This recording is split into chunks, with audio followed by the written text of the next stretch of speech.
안녕하세요. 할빛교회 이정광 목사입니다. MBC 모닝 북카페 제가 이름 정했습니다. 우리 직장인들 또 청년들 또 오늘도 즐거운 시간 되고 계신가요? 오늘은 만만하게 보이지 않는 대화법이란 책을 또 이 속에서 또 제가 받은 도전 또 의미 또 여러분에게 나누고 싶은 것들 같이 또 나누는 시간 갖도록 하겠습니다. 만만하게 보이지 않는 대화법이라는 책은요, 일본 작가 나이토 요시히토라는 분이 쓰신 건데요. 심리학자시고, 게이오 대학 대학원 사회학 연구학 박사 과정을 수료하시고, 또 우리나라에도 나이토 요시히토 이분 책이 많이 나와 있습니다. 일본 작가들은 같은 동양인이라서 그런지 몰라도 정서가 비슷한 것 같아요. 문화도 비슷한 부분이 많이 있잖아요. 서양, 미국 작가분들은 또 인간관계나 이런 대화에 대한 책을 써도 굉장히 딱딱하고 재미가 없어요. 그런데 이 일본 작가들은, 저는 일본, 그렇잖아요. 그런데 이 작가들은 좋습니다. 작가들은 굉장히 좋고요. 공감되는 부분이 굉장히 많이 있습니다. 오늘은 만만하게 보이지 않는 대화법. 이 제목도 굉장히 좀 특이하잖아요. 이렇게 매력이 있고요. 여기 함부로 무시당하지 않는 말투는 따로 있다. 이런 부제가 붙어 있어요. 그러니까 우리가 대부분 말이잖아요. 대화도 말이고 지시도 말이고 업무도 말로 하는 게 많이 있고 그러다 보니까 이 말에 대한 부분이 굉장히 중요합니다. 저도 목회자고 하다 보니까 제일 중요한 게 설교고요. 그 다음에 상담, 전도, 개인 전도, 할 때도 다 대화예요, 대화. 그러니까 이런 부분에서 이 대화에 대한 책도 굉장히 중요하다고 저는 생각하거든요. 끊임없이 노력해야 되는 것 같아요. 오늘은 제가 읽은 그 부분에 제일 도전이 됐다면, 여러분에게 도움이 될 부분이 한 2챕터 정도 되는데요. 첫 번째는 상처받았다면 무심코라도 웃지 마라.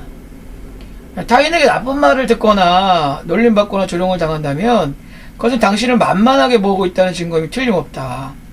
만만하게 보이지 않았다면 때초부터 놀림받은 일은 없다. 인상이 무섭고 험악한 분위기를 띠는 사람에게 마음 놓고 무례할 수 있는지 생각해보자.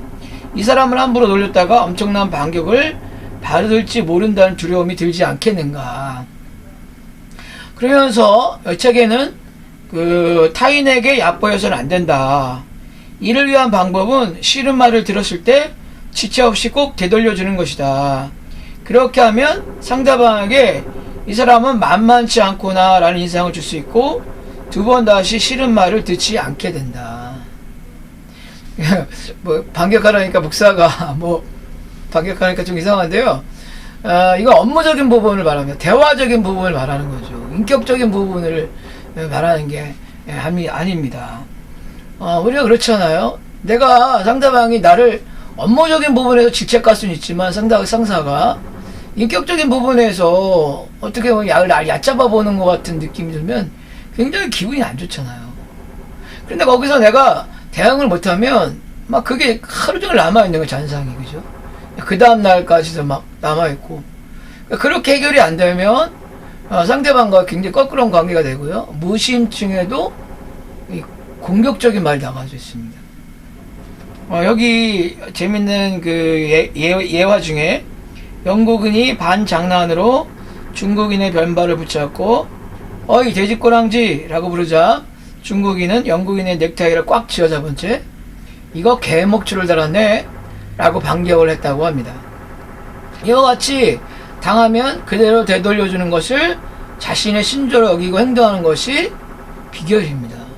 맞습니다. 청년들이나 이렇게 사회 초년생들은 이런 거 잘 못할 거예요.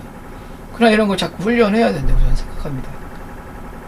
미주리 대학의 케네스 셀튼 박사는 당하게 됐을 때 그대로 돌려주면 상대방에게 만만치 않은 인상을 줄 수 있고 상대방의 공격 또한 멈추게 되었음을 실험적으로 확인했다. 제대로 반격을 하자 상대방으로부터 친절하고 협력적인 대접을 받을 수 있음이 밝혀진 것이다. 그런데 상대방에게 놀림을 받았지만 바로 재치를 발휘하지 못하고 센스 있는 말로 받아치지 못할 때가 있다. 그렇죠? 갑자기 당하는 거죠. 갑자기 당하면 이 경우에는 어정쩡하게 웃어주면서 상대방의 눈치를 봐서는 안 된다는 거예요. 이렇게 유야무야식으로 이렇게 없애면 안 된다는 거예요. 확실하게 상대방의 눈을 쏘아보며 눈을 피하려 하지 않고 10초 정도 똑바로 응시하라. 제대로 말이 나오지 않았다면 적어도 쏘아보는 것이라도 반격해야 한다는 것을 잊어서는 안 된다는 겁니다. 맞습니다. 우리가 만약에 이렇게 하지 못하면 내 자신이 너무 초라해 보이고요.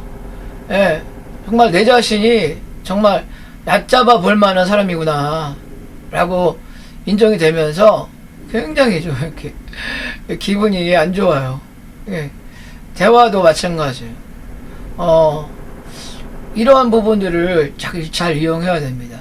상대방이 나를 얕잡아 보면요, 거래할 때도 상대방 거래처라든가 다른 회사에 거래할 때도 많잖아요. 그 상대방이 나를 얕잡아 보면 날 신뢰하지 않으면 거래가 안 이루어지는 거예요. 날 신뢰하게 만들어야 됩니다. 근데 그 중에 하나 테크닉이 바로 이런 상대방에게 얕잡아 보여서는 안 된다는 거죠.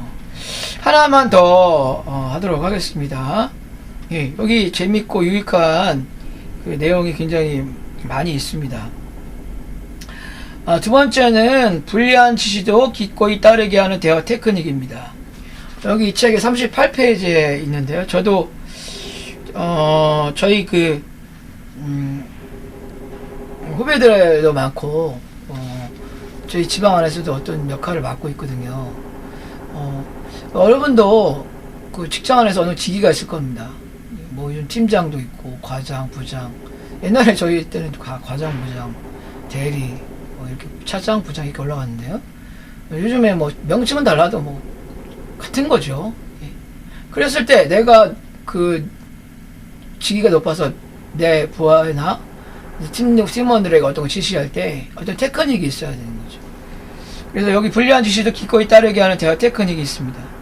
상대방의 불합리하는 일을 시킬 때는 상대방이 아예 그 문제에 대해 신경을 끌도록 하는 표현이 좋다. 쓸데없는 설명을 덧붙이면 오히려 그 불합리함을 눈치채는 일이 있기 때문이다. 예를 들어 100만 원이 손에 들어와 그것을 후배와 나눠 가지게 되었다고 하자. 그때 자 하고 말없이 20만 원을 건네줬다. 쓸데없는 부연 설명을 일치하지 않고서. 그러면 어떻게 될까? 심리학적으로 보면 후배는 어떤 불평도 하지 않고 불만도 느끼지 않을 것을 예측할 수 있다. 그런데 똑같이 20만 원을 건네줄 때, 자, 이건 내 몫이야. 내 쪽이 나이가 많으니까 좀 이해해줘. 라는 말을 덧붙였다고 하자.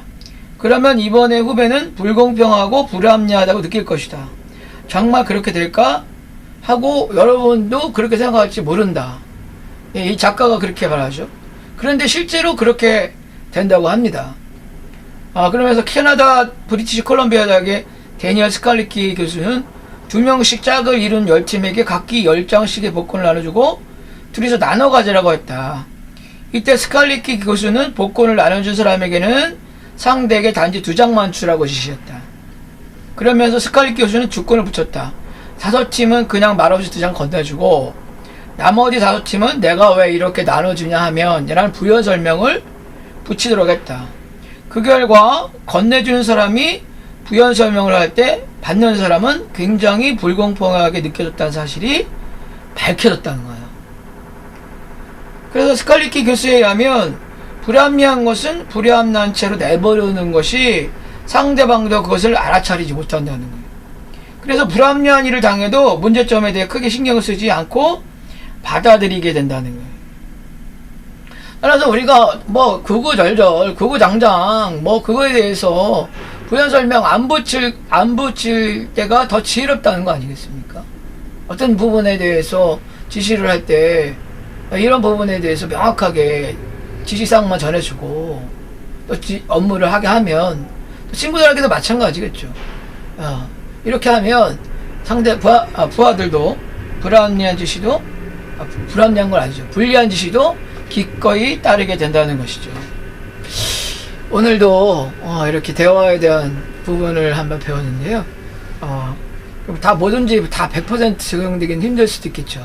그렇지만 대화는 굉장히 중요한 업무나 또 우리 직장인 청년들도 이런 대화 테크닉을 배워야 됩니다. 노력하는 것입니다. 노력하고 상대방에게 어떤 정말 내가 요구하고 또 어떤 문제에 대해서 말할 때 상대방에게 또 아니면 상사에게 말할 때는 충분히 생각하고 충분히 요점 정리하고 말할 때 상사나 친구들 나를 신뢰하거든요. 그냥 뭐 밑도 끝도 없이 논리성도 없고 그렇게 말하면요 상대방이 나를 이렇게 세상말로 얕잡아 봅니다. 어려운 말도 상대방에게 내가 정말 억울한 부분이 있으면 그것도 정말 준비해서 막 화내면서 막 분노하면서 말하면요 그러니까 주의는 간데 없고 객만 남는 거예요. 감정만 남거든요. 그러니까 좀 차분한 상황에서 얘기를 하면 상대방도 그래서 설득 당하고요. 그러니까 납득합니다. 예, 우리 예수 믿는 우리 청년들 또 직장인들은 어떤 부분에든 항상 주님이 지혜를 구하라고 했습니다. 업무나 뭐 이런 부분에서 항상 지혜를 구하시고 그래서 회사 안에서도 또 친구들 관계에서도 여러분 일하신 곳에서도 인정받는 그런 귀한 분들이 되기를 바랍니다. 하나님은 우리 모든 분들 사랑하시고 또 여러분들 위한 놀라운 계획을 가지고 계십니다. 오늘 하루도 행복하고 좋은 하루 또 관계 속에서 행복한 하루 되시기를 주의 이름으로 축복합니다.